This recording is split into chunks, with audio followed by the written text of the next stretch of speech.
Le 8 décembre de chaque année, l'Église célèbre la solennité de l'Immaculée Conception de la Bienheureuse Vierge Marie. Que signifie l'Immaculée Conception? Que veut dire l'Église lorsqu'elle applique cette appellation à Marie? Quel message transmet-elle aux croyants? Pour répondre à ces questions, nous allons porter notre attention sur quelques aspects qui nous aident à comprendre le dogme de l'Immaculée Conception et à en percevoir les interpellations vitales. Le dogme de l'Immaculée Conception a connu un long parcours semé d'embûches.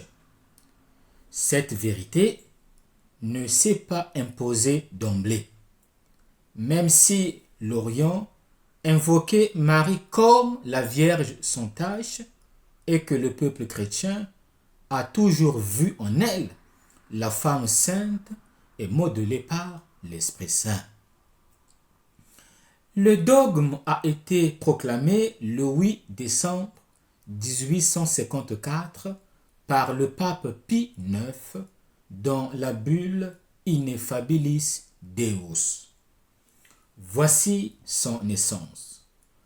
Nous déclarons, nous prononçons et définissons que la doctrine qui affirme que la bienheureuse Vierge Marie, dès le premier instant de sa conception, par grâce et par privilège spécial de Dieu Tout-Puissant, en considération des mérites de Jésus-Christ, sauveur du genre humain, fut préservée de toute tâche du péché originel, est une doctrine révélée par Dieu et que, pour cette raison, elle doit être fermement et constamment crue par tous les fidèles.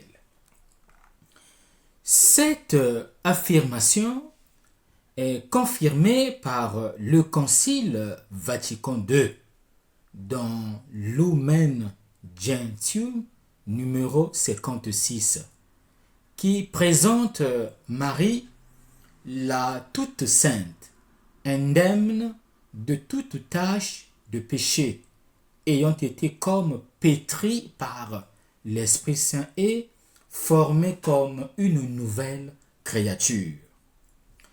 La préservation du péché originel devient ainsi la condition de cette plénitude de grâce par laquelle Marie, dès le premier instant de sa conception, c'est-à-dire de son existence, elle appartient au Christ.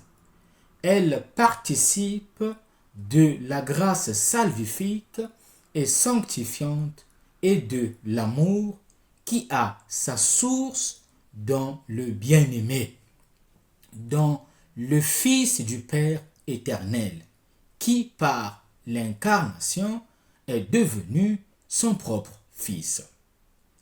L'Église enseigne que Marie, en raison de son intime communion de vie et de destin avec le Christ et de sa mission de salut universel, a été enveloppée dès son existence par l'amour du Père, la grâce du Fils et la splendeur de la sainteté de l'Esprit.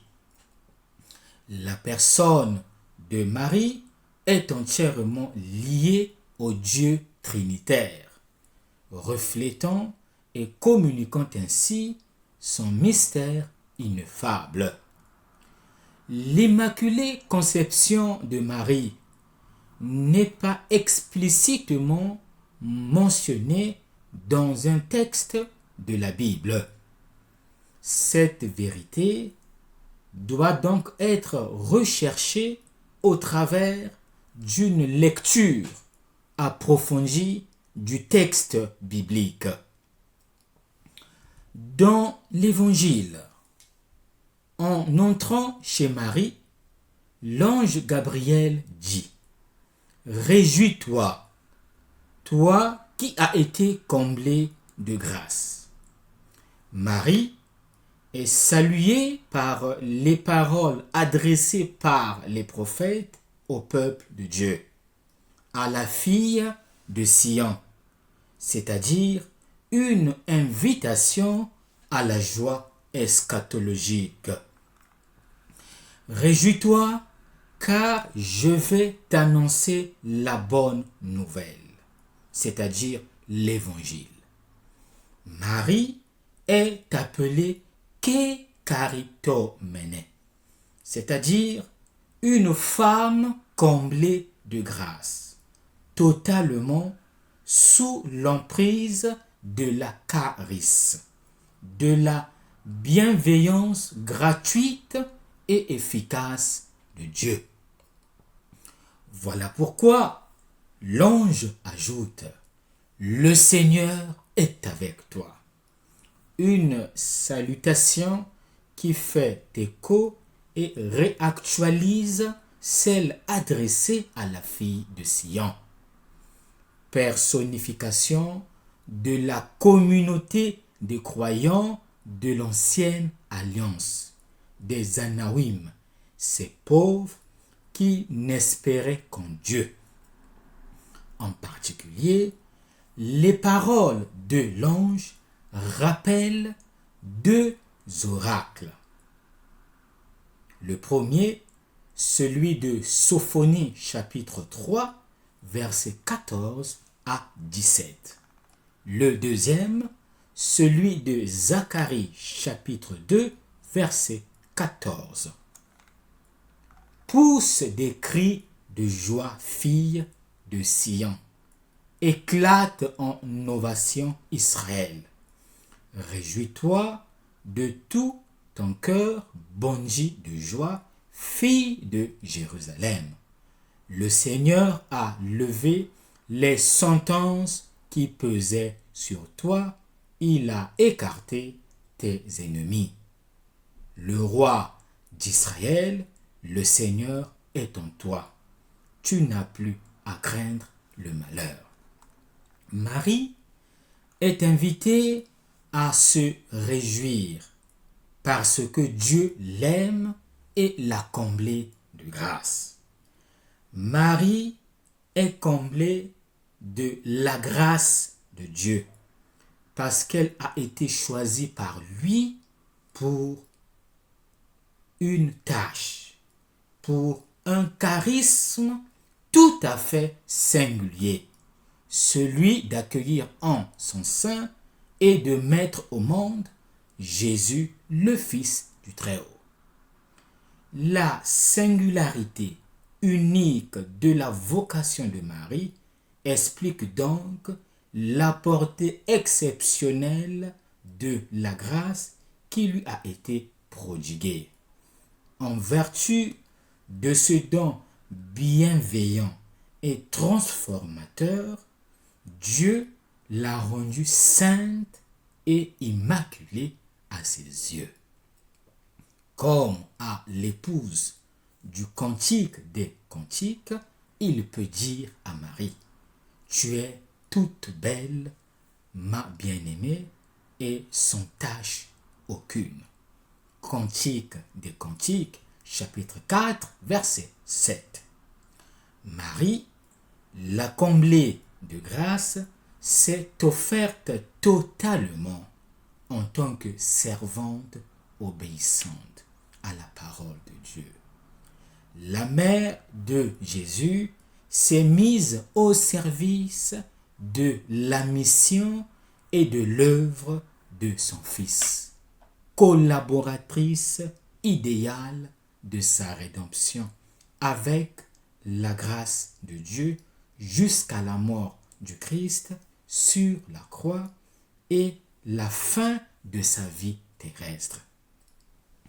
Ce don singulier de la sainteté, Marie le doit au Christ seul et unique médiateur et rédempteur. Contrairement à nous, qui naissons dans le péché originel et en sommes libérés par le don pascal du baptême, Marie a été préservée par les mérites du Christ. Elle est le premier résultat du salut que Jésus est venu apporter. Elle est le signe, la preuve, l'axiome que lorsque Dieu s'est fait homme et a pris le nom de Jésus Sauveur, dans le monde, le bien est plus fort que le mal. Là où le péché a abondé, la grâce a surabondé. Romains chapitre 5, verset 20. Voilà l'évangile. Voilà la joyeuse nouvelle. En Marie, le mal a été vaincu avant même d'avoir sévi le monde. Immaculée signifie que Marie est la première sauvée, mais son salut est si total, si radical, qu'elle a été sauvée avant de succomber. C'est pourquoi on dit qu'elle a été préservée du péché. Quel est l'enseignement à retenir? L'Immaculée Conception de Marie est pour l'Église le commencement du monde nouveau animé par l'Esprit. C'est la plénitude de l'amour. Dans l'Immaculée Conception, Marie reçoit la robe de la sainteté. Marie reçoit une robe blanche parce qu'elle a été lavée dans le sang de l'agneau. Vue sous cet angle, l'Immaculée Conception a une triple signification: ecclésiologique, théologique et salvifique.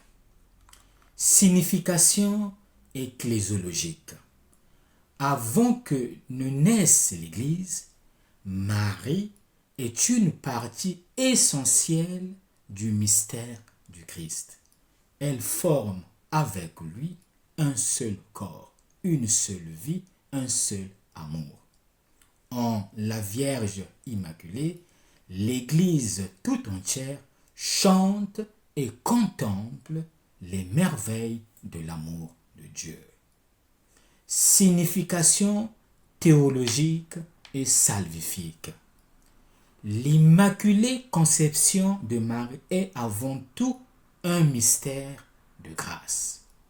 Dans l'Immaculée Conception, la grâce divine précède complètement l'action humaine.